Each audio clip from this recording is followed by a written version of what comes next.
আজ আমি আপনাদেরকে বলবো এক দরিদ্র যুবকের কথা, যে যুবক শুধুমাত্র ৳১ বিনিময়ে বিশাল সম্পদের মালিক হয়েছিল এবং ৳১ মুদ্রা তার পুরো দরিদ্রের জীবনটাই বদলে দিয়েছিল। সেই ৳১ মধ্যে কি এমন অলৌকিক শক্তি ছিল এবং কিভাবে সেই ছেলেটি দরিদ্র থেকে ধনী হয়েছিল সে সম্পর্কে জানতে হলে ভিডিওটি শেষ পর্যন্ত দেখুন। অনেকদিন আগের কথা, শহর থেকে দূরে একটি গ্রামে জাবির নামের এক গরিব যুবক বসবাস করত। তার ঘরে বৃদ্ধ ও অসুস্থ মা ছাড়া আর কেউ ছিল না। সে খুব হতদরিদ্র হলেও খুব কষ্ট করে সে উপার্জন করত এবং যে টাকা সে উপার্জন করত সে টাকা দিয়েই তার কোনো মতে ওই দিনটুকু চলে যেত। তার মা বহু বছর ধরেই শয্যাশায়ী ছিলেন। বড় চিকিৎসকের কাছে চিকিৎসার জন্য জাবিরের কাছে টাকা ছিল না, তাই তার মা কষ্ট চেপে ঘরে পড়ে থাকতেন। তবু সে ছেলের কাছে নিজের অসুস্থতার জন্য কোনো অভিযোগ করত না। জাবিরের মনে সবসময় একটি মাত্র ইচ্ছা ছিল, একদিন সে অনেক টাকা উপার্জন করবে এবং সেই টাকা দিয়ে সর্বপ্রথম তার মায়ের চিকিৎসা করাবে। এরপর একটি সুন্দর ঘর বানাবে, এরপর নিজের জীবন গুছিয়ে বিয়ে করবে। কিন্তু এ সবকিছুই ছিল তার বুকের ভেতর লোকানো স্বপ্ন। বাস্তবতার কঠিন মাটিতে দাঁড়িয়ে তার কোনো আশার আলো ছিল না। তবু সে জানত আল্লাহর ভাণ্ডারে কোনো অভাব নেই, তাই আশা হারানো যাবে না। জাবির প্রতিদিন 2 বন্ধুকে নিয়ে দিনমজুরের কাজ করতে যেত। সে প্রতিদিন ভোরে কাজে বের হতো আর সন্ধ্যার দিকে ঘরে ফিরত। সে যদি শুধুমাত্র তার মায়েরই সেবায় সারাদিন করে যেত, তাহলে তার সংসারে উপার্জন করার মতো কোনো কিছুই থাকতো না।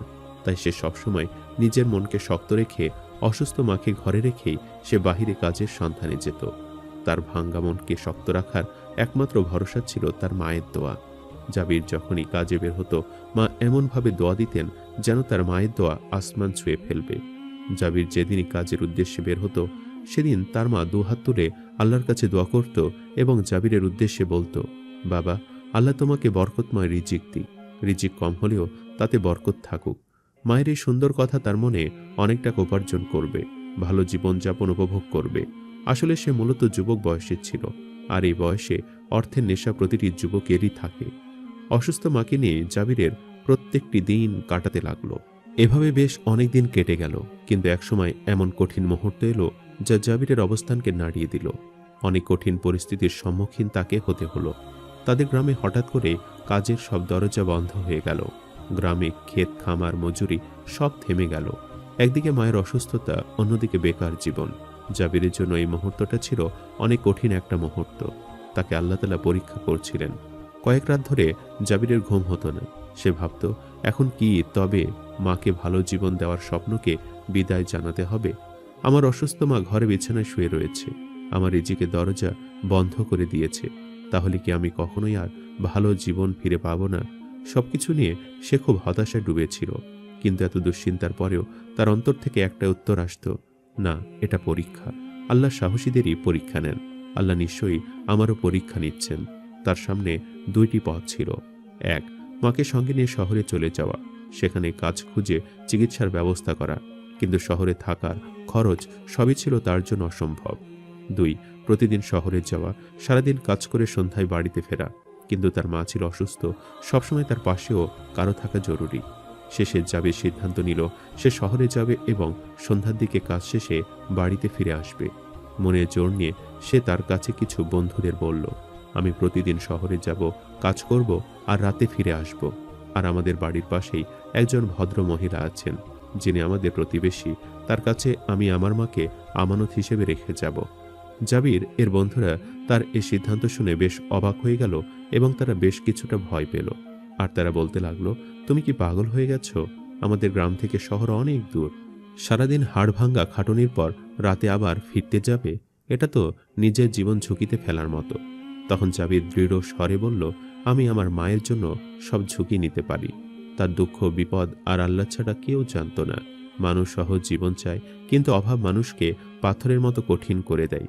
অবশেষে সে শহরে কাজ শুরু করলো। তার বন্ধুরা শহরেই থাকত, কিন্তু জাবির প্রতিদিন ভোরে বাড়ি থেকে বের হয়ে কাজে যেত এবং সন্ধ্যায় ফিরত। মনের সব ব্যথা নিয়ে সে সন্ধ্যায় মসজিদে গিয়ে আল্লাহর কাছে কাঁদত, তার মনকে শান্ত করার জন্য। এভাবে করেই তার দিনগুলো কাটতে লাগলো। কিন্তু একদিন শহর থেকে কাজ শেষ করে সে যখন সন্ধ্যায় বাড়ি ফিরছিল, তখন হঠাৎ ভয়ঙ্কর ঝড় বৃষ্টি শুরু হলো।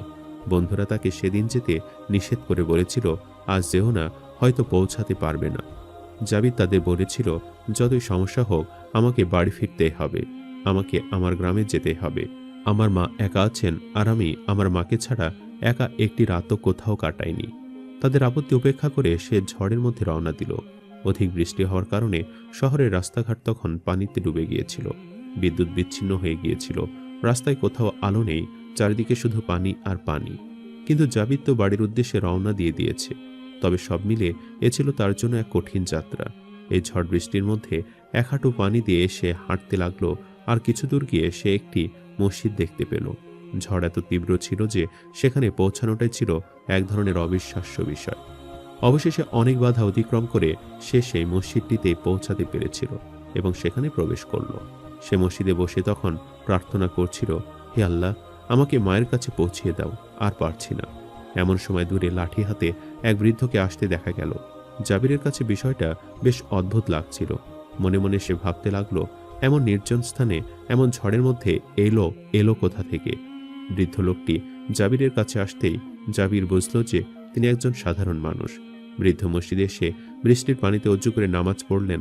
নামাজ শেষে জাবিরকে জিজ্ঞেস করলেন, বাবা, তুমি এত রাতে এখানে কেন? হয়তো তুমি খুবই বিপদে আছো, বা হতে পারে তুমি কোনো চোর ডাকাতের পাল্লায় পড়েছ। জাবির আস্তে করে সমস্ত ঘটনা ওই বৃদ্ধ ব্যক্তিটিকে বিশ্বাস করে বলল। বৃদ্ধ তার সকল কথা শুনে বললেন, বাবা, তুমি খুব বড় কাজ করছো। মায়ের সেবা সবচেয়ে বড় ইবাদত। এই ইখলাস কখনো ছেড়ে দিও না। জাবির জিজ্ঞেস করল, বাবা, আপনি কে? বৃদ্ধ বললেন, আমি এক কুড়ে ঘরে থাকি, আমার আল্লাহ ছাড়া কেউ নেই।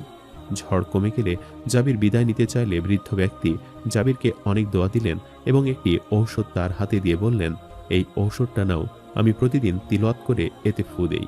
তোমার মা এই ওষুধটা খেলে ইনশাল্লাহ সুস্থ হবে।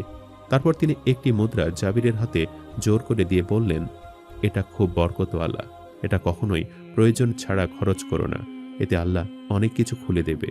জাবির মনে মনে ভাবল, একটা মুদ্রা দিয়ে আমার কি আর হবে? তবু বিনয়ের সঙ্গে সে বৃদ্ধার কাছ থেকে মুদ্রাটি নিল এবং বিদায় নিয়ে চলে গেল। বাড়ি ফিরে সে বৃদ্ধা দেওয়া সেই ঔষধ মাকে খাওয়ালো। কিছুদিনের মধ্যেই মায়ের অবস্থা বদলে গেল। তিনি সুস্থ হলেন, হাঁটাচলা করলেন। যেখানে সব হাকিম হাল ছেড়ে দিয়েছিল সেখানে এই দোয়ার ওষুধ কাজ করল। এ যেন অলৌকিক ঘটনার মতো। জাবির আনন্দে সবকিছু মাকে বলল। মা বললেন, বাবা, তুমি যার কথা বলছো সে হয়তো আল্লাহওয়ালা লোক ছিল, তাদের দোয়া ফেরত যায় না। তারপর জাবির বৃদ্ধার দেওয়া সেই মুদ্রাটি মাকে দেখালো। মা বললেন, এটা খুব বরকতওয়ালা মনে হচ্ছে, এটা সামলে রেখো। একদিন ঘরে খাবার না থাকায় জাবির সেই মুদ্রাটি দিয়ে একটি মাছ কিনল। সেই মাছ কাটতে গিয়ে ভেতর থেকে একটি অদ্ভুত সুন্দর পাথর বের হলো। মা তখন জাবিরকে বলল, পাথরটি দেখে বেশ অদ্ভুত লাগছে, বাবা, তুমি এটা সোনার দোকানে দেখিও, হয়তো দামি কিছু হবে। সময়ের সঙ্গে যখন টাকার খুব অভাব হলো, সে পাথরটি নিয়ে শহরে গেল এবং সে অদ্ভুত পাথরটি সে একটি সোনার দোকানে নিয়ে দেখালো। সোনার দোকানি এই পাথর দেখে হতবাক হয়ে গেল। তিনি বলল, এটা সাধারণ পাথর নয়, এটা সমুদ্রের বিরল মুক্ত, খুব দামি জিনিস। এই পাথরটি কেনার মতো সামর্থ্য আমাদের মতো দোকানদারদের নেই, সুতরাং তুমি এটি শহরের তাজির কাছে নিয়ে যাও, সে তোমার কাছ থেকে চড়া মূল্য দিয়ে এটি কিনে নেবে। শেষে শহরের বড় তাজির তাকে 15,000 স্বর্ণ মুদ্রা দিয়ে এই পাথরটি কিনে নিল, যা সে কোনোদিন কল্পনাও করেনি। জাবির কাঁদতে কাঁদতে আল্লাহকে শুকরিয়া জানালো। এই অর্থ দিয়ে সে তার ঋণ শোধ করল, মায়ের চিকিৎসা করালো, নতুন ঘর কিনল, পরে বিয়েও করল এবং সে বাকি অর্থ দিয়ে সে একটি ব্যবসা শুরু করলো এবং বেশ লাভবান হলো। এর পরবর্তীতে জাবির সিদ্ধান্ত নিল সে একটি মসজিদ নির্মাণ করবে এবং সে সেটাই করল। আর এভাবে শান্তিতে সে বাকি জীবন কাটিয়ে দিল।